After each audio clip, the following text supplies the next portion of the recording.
A wild Mustang, courageously fighting not only for its own freedom but for the soul of all those who are imprisoned. But can such a wild creature stand against a merciless man who has turned pain into his weapon? A battle not just about freedom, but a life and death struggle between the past and the future, between defiance and submission. Freedom comes at a steep price, but can the wild Mustang pay it? Don't just listen, feel this power. Feel every stride of its run, like a declaration of war against fate. We will witness a journey not just of a Mustang, but of a soul fighting to reclaim its freedom. Let it drive you, like a declaration against destiny. Let's uncover this legendary story together. In the vast expanse of the desolate land, where dust and wind blur all traces, a wild Mustang gallops swiftly across the endless fields. Spirit, with its sleek black coat like the night, eyes glowing like burning flames, moves through the vast space like a soul that cannot be caged. Every stride it takes echoes like a cry for freedom, like the fury of nature itself. The wind whips powerfully through its coat, tearing through the air around it, as if nothing in this world can stop Spirit. There are no fences, no boundaries. Spirit is the embodiment of absolute freedom. The endless fields, the distant mountains, are where Spirit was born and raised, a place with no control, no human interference. Since it was young, Spirit has lived by instinct, with no constraints other than itself. The misty mornings, the fiery red sunsets in the sky, all of these are Spirit's world, a world with no chains, only freedom and wild instinct. One day, as Spirit races across the vast fields, as free as it had ever been, a shadow appears in the distance. Mason Hale, the man who had silently observed, preparing everything to tame this wild horse. Mason knew that capturing Spirit wouldn't be easy. But with perseverance and a meticulous plan, he lured Spirit into a place where the endless fields no longer provided refuge. Using trained horses, Mason set a clever trap. Spirit was cornered, with no escape. A precise capture, the rope wrapped around its legs, chains fastened tightly to a wooden post, ensuring Spirit could not run away. Spirit struggled violently, but the ropes tightened. Mason looked at the horse before him, Spirit's eyes full of challenge, blazing like fire, as if to say, "You can capture me, but my soul will never belong to you." But Mason, with unwavering determination, used all his strength to bring Spirit into captivity. This was not the first time Mason had used traps and whips to subdue a wild horse, but Spirit was one that could not be easily broken. But then, Spirit's wild world no longer existed. After being captured, Spirit was not only shackled but was placed into a small stall, a place where the freedom it once knew was no more. Mason began the taming process, but Spirit, with its wild nature, refused to bow down. Each time Mason reached out to tighten the ropes, to bind Spirit to cold wooden posts, this wild horse would resolutely resist, its body strong and flexible, its spirit unyielding. Mason could imprison Spirit's body, but he could not imprison its soul. Long days passed in heavy silence, where whips slashed against Spirit's skin, where its empty stomach growled but could not break its will. Mason believed that by using force, he could tame Spirit, but every time the whip came down, Spirit stubbornly turned its head, its deep black eyes filled with determination, as if telling Mason, "You can do whatever you want, but you cannot break my spirit." Spirit was not just a horse. It was the embodiment of resilience and freedom that Mason could not understand. Each time it was beaten, each time it was forced to endure physical pain, this horse only grew stronger. The wounds on its body made Spirit's spirit even more steadfast. Though it may have been shackled, its resistance never faltered. Every lash of the whip only made the fire in its eyes burn more intensely. Nothing could make Spirit forget the deep craving for freedom ingrained in its blood. And then, the inevitable moment came. After months of torment, Spirit's spirit remained unbroken. In a decisive moment, when Mason thought he could finally defeat the horse's will, Spirit had no choice but to resist. A surge of fury erupted within Spirit's body, like a raging storm, impossible to contain. A powerful kick from Spirit not only left Mason dazed, but it also sent him stumbling to the ground. In previous encounters, Mason could overpower Spirit with the whip, but this time, for the last time, Spirit showed Mason that it would never be subdued. Mason, pale and sprawled on the ground, felt the pain not from his body, but from his own wounded pride. For the first time, he realized that he was not the one controlling this game. This was not a horse that could be easily tamed. This was Spirit, a wild creature, born to live in freedom, not to become anyone's tool. After his fall, Mason no longer saw Spirit as a tool for taming. He could no longer ignore the strength and spirit of freedom within this horse. Each wound on Spirit's body, every struggle it endured, was not just a physical battle but a struggle between freedom and submission. Spirit had won, not through physical strength, but through the endless resilience of its free spirit that Mason had never understood. Mason began to realize this. Every time he had tried to tame a horse before, he had always seen them as tools to control, to assert his power. But this time, Spirit had made him rethink everything. Freedom is something that cannot be measured by whips or control. That free spirit, which Mason had tried to break, had awakened a new reality. After being captured and imprisoned, Spirit refused to yield. Mason, believing that harsh methods could break this wild horse, found that every attempt to tame Spirit failed. The horse's resistance only grew stronger, and Mason's methods seemed increasingly futile in the face of Spirit's unyielding resilience and spirit of freedom. Each time Mason raised his whip, Spirit did not simply resist, it fought back with unbreakable resolve. The lashes from Mason's whip never brought Spirit to its knees. Spirit stood tall, eyes burning with fierce defiance, refusing to bow to the man who sought to subdue it. No matter the pain, no matter the chains, Spirit's soul remained unbroken, wild and free. Not only did it endure the beatings, but it was also starved and pushed to the edge of survival. The cruel confinement only made Spirit's rebellion grow fiercer. Each time Mason raised the whip, Spirit fought back even harder, the fire in its eyes telling Mason unmistakably, "You cannot break me." Spirit's defiance was no longer just a fight for survival, it had become a battle for freedom, not only for itself but for every creature that had been captured and made to suffer. The days dragged on in endless torment, but Spirit's resolve remained as strong as ever. The physical suffering could not break its spirit, and Mason, relentless in his attempts to break the wild stallion, finally reached the limit. He believed that this time, with his unyielding force, he would succeed in completely crushing Spirit's will. But Spirit, battered and weary, knew that it could not survive this ordeal any longer without taking a final stand. This was the moment, the last chance to reclaim its freedom, not just for itself but for every wild creature that had ever been bound by human hands. The ropes tightened around Spirit's chest, the whip cracked once more, but Spirit's spirit surged like a firestorm. A final, explosive act of rebellion erupted. With a powerful kick, Spirit sent Mason crashing to the ground, the impact leaving him disoriented and unable to continue the torment. It was a moment of absolute clarity for both of them. Spirit had reclaimed its power, its freedom, and had shown Mason that no matter the violence, no matter the chains, Spirit's spirit would never be conquered. Mason lay on the ground, gasping for air, the sting of humiliation more painful than any physical wound. He had once believed that he could control everything, that he could tame and break any wild creature. But now, lying in the dirt, Mason came face to face with the truth. Spirit was not just a horse, Spirit was a force of nature, an untamable soul. For the first time, Mason looked at Spirit not with disdain or anger, but with a growing sense of respect and awe. In the moment of Spirit's defiance, Mason understood that Spirit was not just resisting for its own freedom, but for something much bigger. It was resisting to show that freedom cannot be caged, that power built on control and pain is ultimately hollow. Mason had been a man who had spent his life trying to dominate, to break everything around him in an attempt to heal the wounds of his own past. He had lived a life of constant suppression, his own desires, emotions, and the hurts that haunted him. Spirit, in its pure defiance, had awakened something in him, something he could no longer ignore. As he lay on the ground, still reeling from Spirit's forceful rebellion, Mason's heart began to shift. The pain he felt was not just physical. It was the pain of his own inner conflict, a man who had tried to control the uncontrollable, a man who had believed that strength was about domination. Spirit had shattered that belief.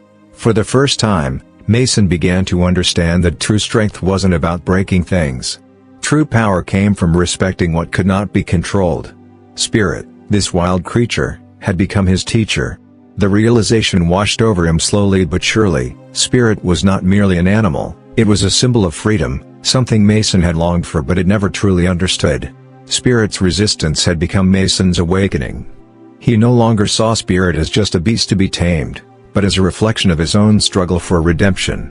Spirit had not only been fighting for its freedom but had also been fighting for Mason's soul. In Spirit's eyes, Mason saw the reflection of his own internal chains, the ways he had bound himself with fear and regret. After the storm of their struggles had passed, a quiet transformation began to unfold. Mason and Spirit, once adversaries, now stood on the edge of something new. What began as a fierce battle for control had softened into a shared journey of understanding, where each learned to meet the other halfway. The fight was over. Now, it was time to build a bond, not through force, but through mutual respect and quiet trust. Mason's journey into this new way of connecting with Spirit wasn't instantaneous, but rather, a gradual unfolding. The lessons that Spirit had taught him were now sinking in deeper than ever. The need for control, the desire to dominate, had no place in this new bond they were forming. Instead, Mason learned that true connection came through understanding and patience. The harshness of the past was fading as Mason shifted his approach from the mindset of mastery to that of coexistence. For Mason, this was a humbling realization.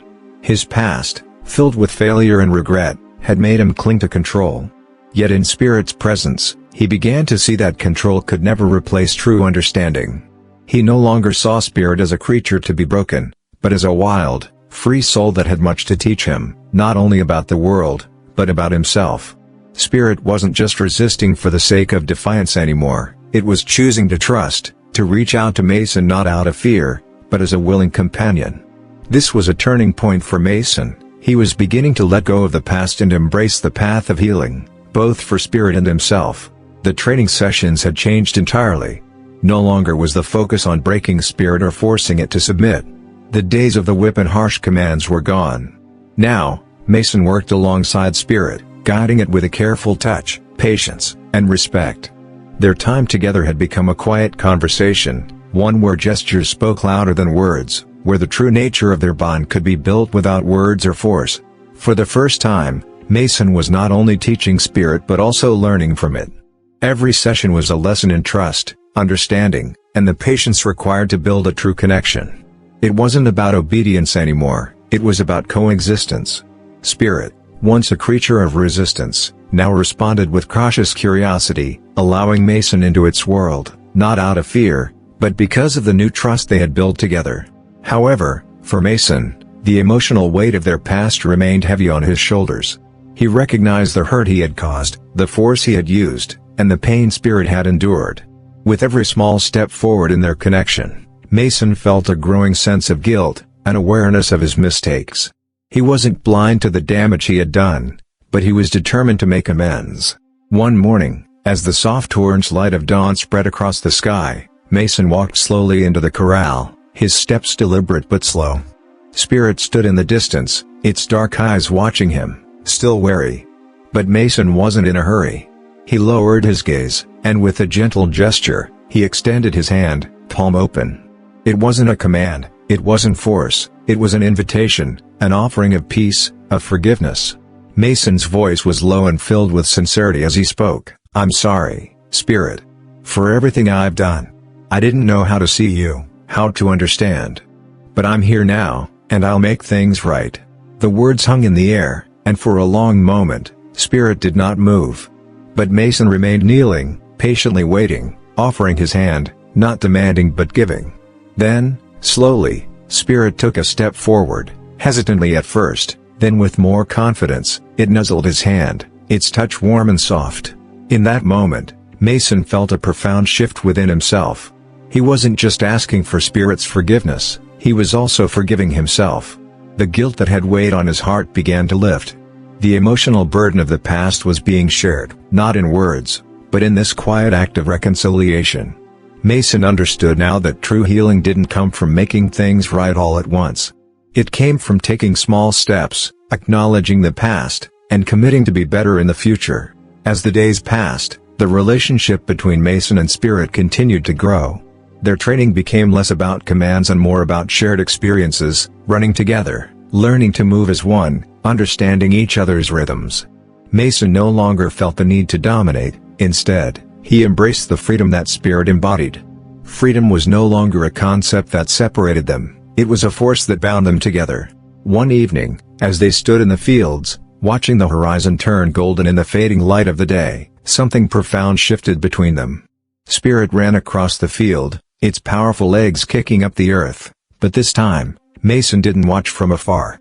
Instead, he followed, running alongside Spirit, not out of a desire to control, but to share in the freedom Spirit had always known. The air felt alive between them, a current of connection, of understanding. Spirit's hooves drummed the earth in rhythm with Mason's heartbeat.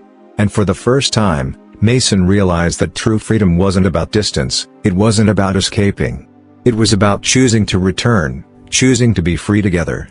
As Spirit returned to him, Mason reached out, and this time, the connection between them was deeper than ever before. Spirit nuzzled him gently, not with fear, but with acceptance.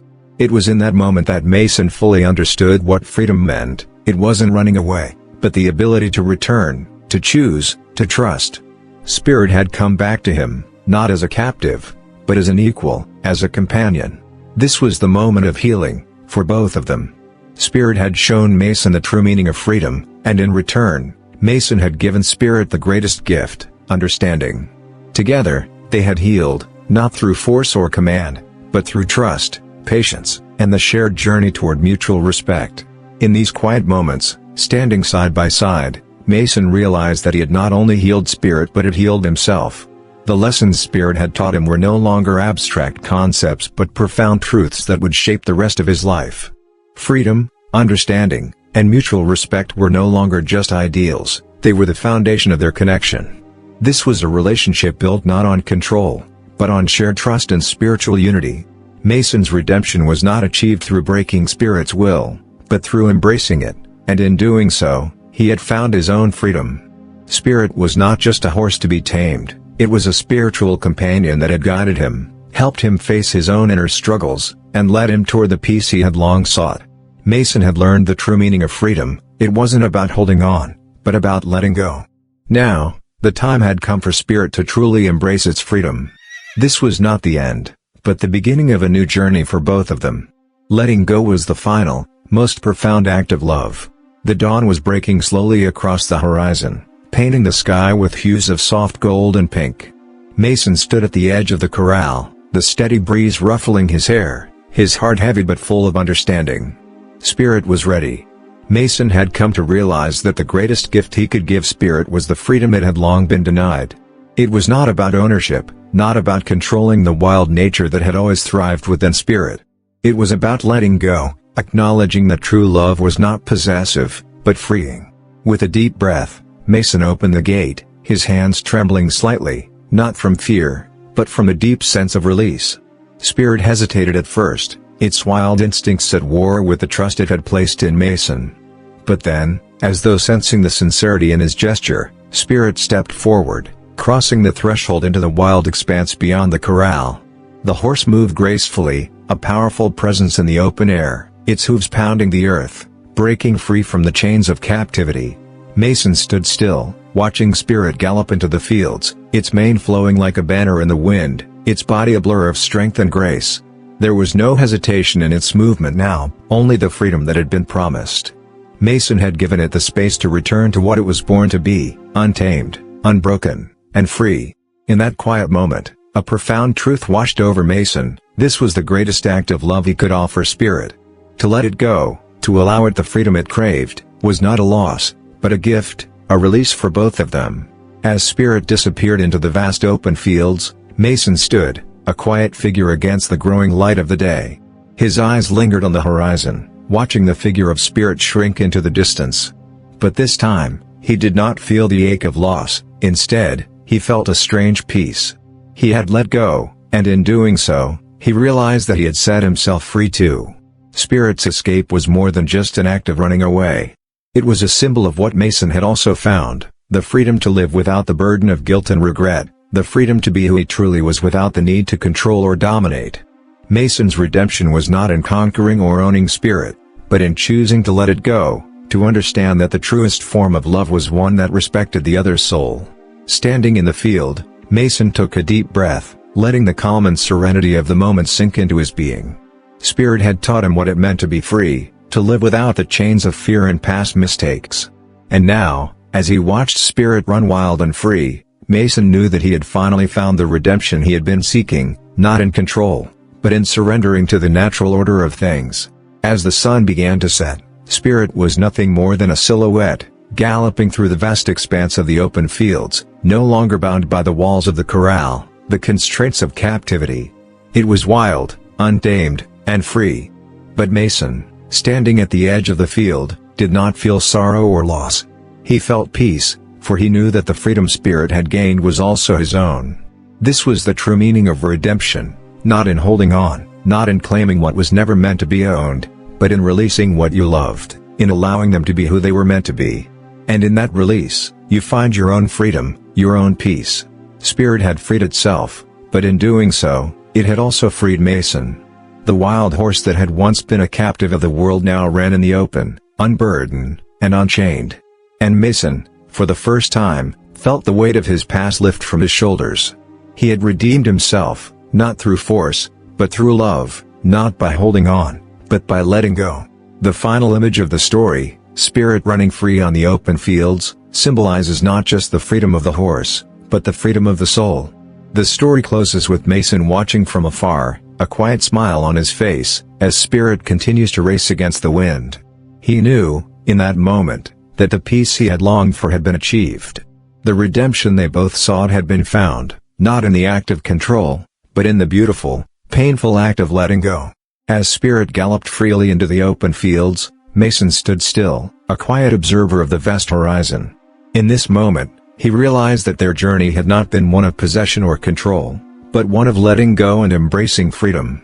Their bond had always been more than ownership. It was about respect, understanding, and, most importantly, the gift of freedom.